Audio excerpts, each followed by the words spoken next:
So this weekend I am heading over to Wales to race in the Ultra Trail Snowdonia event. Now this is a pretty big trail running event in the calendar. It's organised by UTMB, who are a massive name in that industry. And it's going to be my first trail running event. There is actually 4 races on the day. So there is a 100 miler, no thanks, 100k, no thanks, 50k, no thanks, and then the one I'm doing is the 25k, but it's still going to be a bit of a grueling day out for me. There's 1400 metres of elevation and we are running up Snowdon basically. So I'm going to be making my way over to Snowdonia shortly, but first I wanted to show you what I did yesterday because I had a really sick day in the Lake District in a place called Kendal, getting my trail running shoes resoled by Vibram. So these are the Hoka Speedgoat 5s. They're one of my favourite trail shoes and I'm going to be running in them on the weekend. However, the original sole on them had seen better days. It had taken a bit of a beating from the prior trail runs I'd done. So Vibram invited me over to the Key Cobblers in the Lake District to get a fresh sole on, a brand new Vibram Mega Grip light base sole. So I obviously obliged. I'm a massive fan of the Mega Grip compound. It's one of the things I recommend to people getting into trail running. If you're going to get a shoe, make sure it's got Vibram Mega Grip on, because I found on various different terrains in good and bad weather, it's sticky, it's like tacky, especially on sort of rocky terrains like that I'm going to be running on in Snowdonia.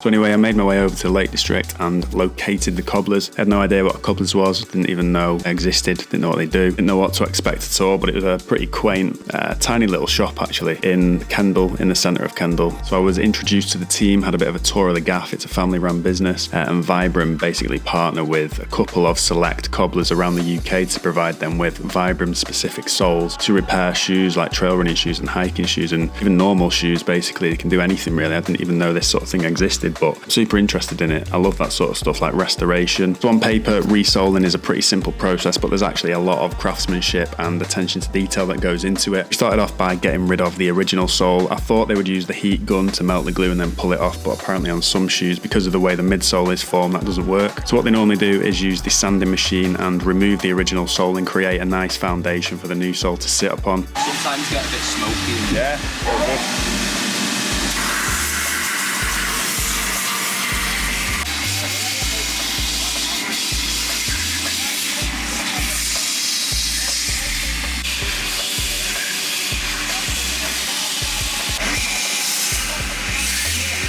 So once they'd prepared the shoe, they went on to prepare the actual soles themselves, the new soles. Like I said, we were using the Vibram Mega Grip light base. And to prepare these, I can't remember what the actual terminology was. I think they said it's called roughing them up. They had like a specialist tool basically to pull the material and make it less smooth so the glue will stick to the actual shoe. Just to make the adhesive stick better. Yeah, basically, yeah. Yeah, because if we just glue straight on, it just doesn't stick. And then they moved on to priming the soles. Not a Scooby what that does, but I assume it's something to do with, again, helping the adhesive stick stronger. And then it was time to start applying the adhesive to the sole and to the shoe and then bonding it together with heat.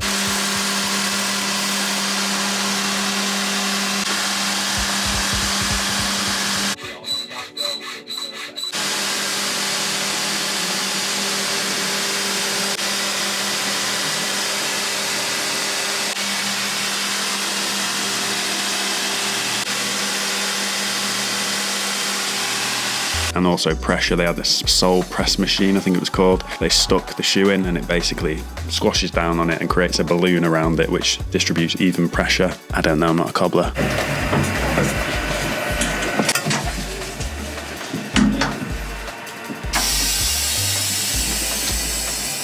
And then all that was left to do after it came out of the press machine was to clean up the excess sole that was sort of sticking out around the shoe. So yeah, basically we're going to go around, just trim all these bits so we've got a nice edge.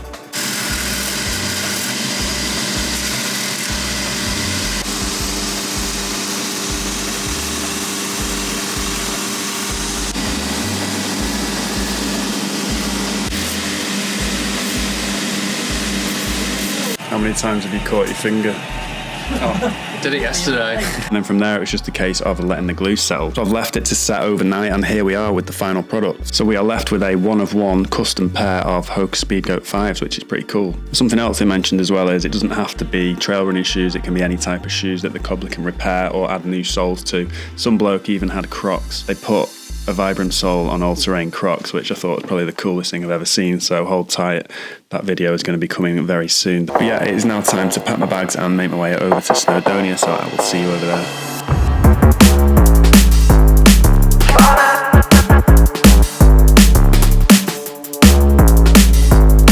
Right, so we've made it to Snowdonia. As you can see, the weather is absolutely beautiful. It's crystal clear blue skies, about 21 degrees. I would say it's actually a bit too hot to be trail running through the mountains tomorrow, so I hope it cools down a little bit. But I spent the day mulling around Llanberis with my family and Jade. We went to the event village to see what that is all about, checked out all the different brand stands. It's a bit smaller than I thought it'd be, to be honest. Thought for some reason with it being a UTMB event, I thought it'd be massive, but not actually that big. I was meaning to actually pick up my bib whilst we were there, but I didn't realise you had to have your mandatory kit with you to actually collect your bib, and I didn't have any of my kit with me. There's actually a few bits of kit that I don't even have, so I had to buy. I had to buy this cap with the like neck thing. That's a mandatory thing when it's this hot. A whistle, a bivvy bag, all that sort of stuff that I didn't think I would need for the 25k, but it's what it is. I've got it all now, so I am going to have to register tomorrow morning at about 8 o'clock. It's now like 5 o'clock in the evening, the day before the race. The plan for the rest of the night is to just relax, let my hair down and eat as many carbs as I can do and get ready for tomorrow as best I can. I'm pretty excited for it. I'm still thinking I'm massively underestimating it because I'm still not even that nervous, funnily enough, but I think 25k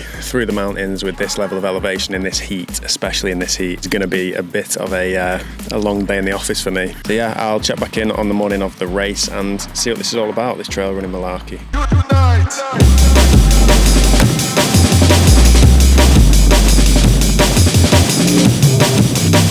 So race day. Now I woke up in the morning, felt really fresh to be honest. I'd had a pretty lazy week, tapering, aka just doing barely any running and cycling, so felt as fresh as I could do on the morning of, which is great. I scooted on over to the event village from my hotel, which was just around the corner from where the race actually starts. It started in the slate mine in Llanberis, which is pretty cool. First thing on the agenda was to pick up my race bib and show my mandatory kit at the registration tent. I got that sorted and then I went and had a bit of a chat with the Vibram guys. There was a tech rep there who was explaining everything about the sort of background of Vibram and how they end up with the soles that they do. Why confidence in every step? So short story is boom, because I can step on a shoe with a Vibram sole, confidence in every step, because without too much drama I can step on a 44-degree granite slab, okay, and given my equilibrium abilities I can then stay there and not move. This is the summary. How do we get there? In the company, we have these special shoes, so not to give any brand advantage, we have special no-name shoes that we get made, where a master chemist will make the compound. The compound has a neutral design, which is called the boulder sole, to get as much surface area. This is so that we have, say, compound A, B, or C. This one will be tested on this shoe, which has a trail running profile, to get the compound working. Yeah. Okay? The Mega Grip. The Mega Grip. So this is how Mega Grip is born after all these tests. Once the compound works, then we decide, and the company, in this case Hoka, will say, how do you want the design? You want one more for, say, an eco trail type of situation where there's a lot of asphalt, or that you don't want the lug that's too, protruding too much? Or do you want something which will give you a lot of traction? For the mud. For the mud, like with these 9mm lugs, you want a all-terrain situation that also has traction lug, it has nice surface area, smoothness here, so that to maximize the number of surface area, like the one you've chosen, well done. And that's how eventually Hoka, for example, will come with a particular design, which is what you get on the new shoe. Then of course you can resole it to customize just like you would on a shoe that does not have a Vibram sole to begin with. Then after that I made my way over to the start line at the slate mine, and that's when the nerves started to ramp up a little bit. Right, we're about 10 minutes from the start now. I'm going to make my way over to the actual start line. God, it is so hot. It's like 9 o'clock in the morning and it is scorching hot. This is going to be a big old day in the mountains. I'm feeling a bit nervous now, to be fair, so let's see how we get on. I'll check back in a minute. I think just naturally with these kind of events and races, etc., you're always going to feel nervous on the start line no matter what it is. And with this being my first trail event, I was sort of stepping into the unknown. I've never raced in a trail event before, so who knows what was going to happen. And to be honest with you, the main thing that was making me nervous was the temperature. Even when we arrived in the morning at 8:30, it was like 22 degrees and it was only going to get hotter from from there. Racing in this kind of race in that temperature was making me a bit nervous, especially in the mountains, because if something bad does happen up there, you know, touch wood it doesn't, you're kind of stuck. Other than like air ambulance, there isn't that many modes of transport that can get you down easily. So I had to push that pessimistic train of thought right to the back of my mind, and before we knew it, we were off. I'd started the race, and the strategy from here was pretty simple. I'd broken the race down into 4 sections. Section 1, get up Snowdon. Section 2, get down Snowdon. Section 3, refuel at the aid station. Section 4, survive the rest of the race.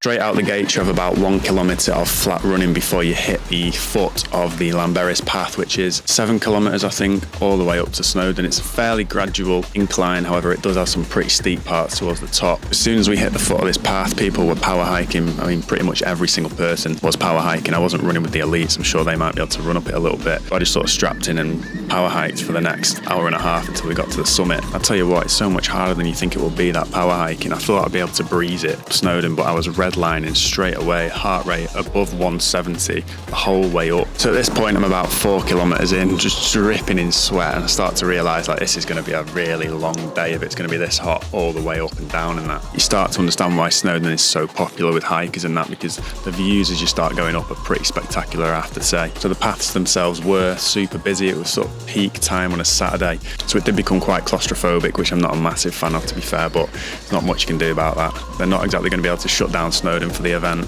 So yeah, about 8k in now, I was making good ground. I was marching past a load of tourists and even other people who were in the race. Felt like I was doing pretty well. And my legs were feeling really decent at this point as well. I was using the running poles, or the walking poles, whatever you want to call them, and they were doing such a good job of taking the brunt off my legs and onto my arms. And eventually we made it to the highest point in Wales, which was the summit of Snowdon, in 1 hour and 30 minutes. It's just above 1,000 metres of elevation gain, so I was quite happy with how quick I got up there. Summit itself was mad busy. It was queuing to get to the actual top, but luckily the race just went right past the summit, so we didn't have to queue or anything like that, or that would have been a pain. Then it was time for the downhill.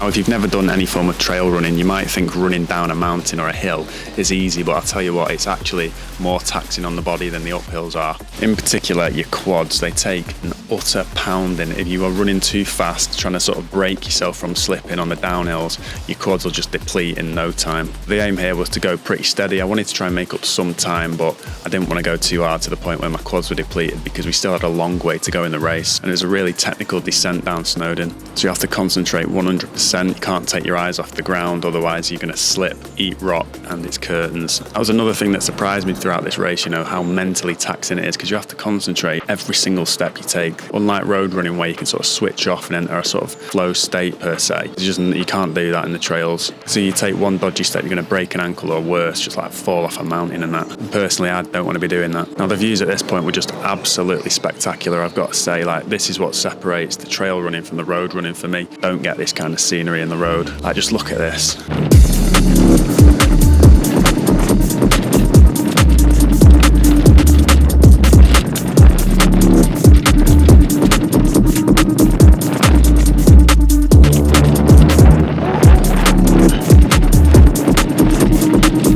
It was a big downhill. It was about 6 kilometres down from the top of Snowdon to the aid station, and my objective for this descent was to A, not fall, B, not deplete my quads, and C, stay hydrated. So I was taking on liquids and gels, etc., in a similar format to what I was doing in the marathon, which is just every 40 minutes have some kind of gel and liquid. Speaking of which, I had a carbohydrate mix on one bottle and electrolytes in the other.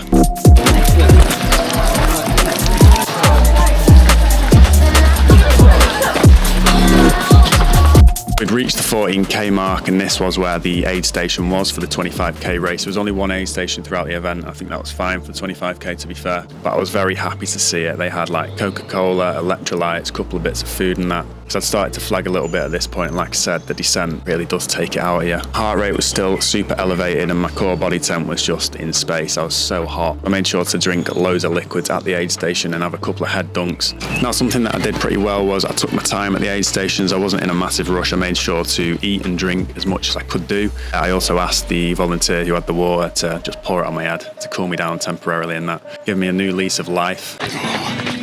Let's go.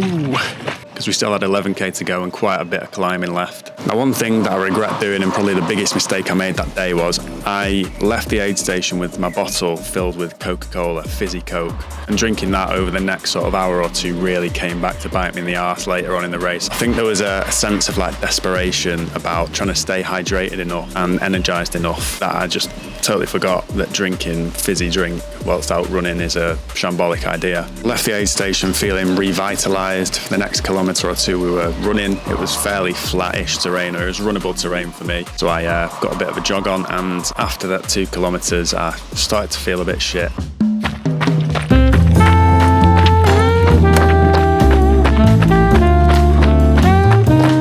Next couple of kilometres became a bit of a slog, I have to say. It was a weird one really, because I felt pretty good in my legs. I think the heat was just getting to me and I started to feel really weak just in myself. Not anything to do with my muscles or anything like that. It was just, I don't know how to describe it. I just felt weak. And we'd started the final climb of the day, so it was just a sort of slog power hike on pretty rough terrain as well. We'd approached like boggy, muddy terrain, so my feet were soaking. We'd standing in deep mud and it was slow going at that point, I have to say. And we were at peak midday heat at this point, down in the valley. There was no breeze. Couldn't bring my body temperature down. My heart rate was just so high, even though I was walking pretty slowly. I just had to strap in and get on with the next 5 kilometres or so up this hill, because once you get to the top of that hill, the last 5k are like sort of nice rolling down hills which are pretty runnable. Well, they should have been runnable. However, this is when the mass amount of Coca-Cola that I had drank started to bite me in the arse. So I genuinely sunk about 400ml of Coke. And by the time we were able to run on this last 5k, my stomach was in knots and it was hurting me with every step that I took when I was trying to run. So it was one of them ones where I would run about 100 metres and then I would have to stop and walk again, just hope that the stitch would go, but it didn't go for a while, because it wasn't like I just drank too much liquid. It was actual pure like fizzy gas in the stomach. It was horrible. So there wasn't much I could do about that. I just had to run walk for a bit until it went, which was quite frustrating because, like I said, my legs felt pretty good and I felt like I would have been able to run a pretty quick 5k to finish the race in a much quicker time than I actually ended up doing. But lesson learned. So them last few k should have been decent, but they weren't. I ended up just trundling back to Llanberis and crossing the finish line in just under 4 hours, I think, probably just over with the elapsed time, and we're taking into account like the breaks at the aid stations, etc. So yeah, there was 676 runners that day doing the race that I was doing, the 25k. I finished 247th, 72nd in my category, with a time of 4 hours and 7 minutes overall. Really can't grumble at that. I think I could have taken quite a bit of time off had I not drank infinite amount of Coke and had the stitch on the way back. But you live and learn, and I was just happy to get around in one piece in the heat. Pretty long day. Such a good event, and I would highly recommend any of the UTMB events if you're into trail running or even road running and want to try something different. Feeling of running up in the mountains with the views and the scenery, etc. It's class. So yeah, first trail running event in the bag. I would call it a success. Pretty big success in my books at least. Massive congrats to anyone who completed the race, be that the 25, the 50k, 100k or the 100 miler. They're probably still out there now actually. Absolutely no idea how they do that. That is just a bit too much for me, I think. Don't think I'll ever be doing anything like that in my life. 25k was more than enough. But yeah, that's a wrap for now. I'll see you in the next one. Watch out, yes. 1 foot firmly on. Oh, yes! Look up. Because you're cramping, eh? Oh my God. Okay, but that was very good.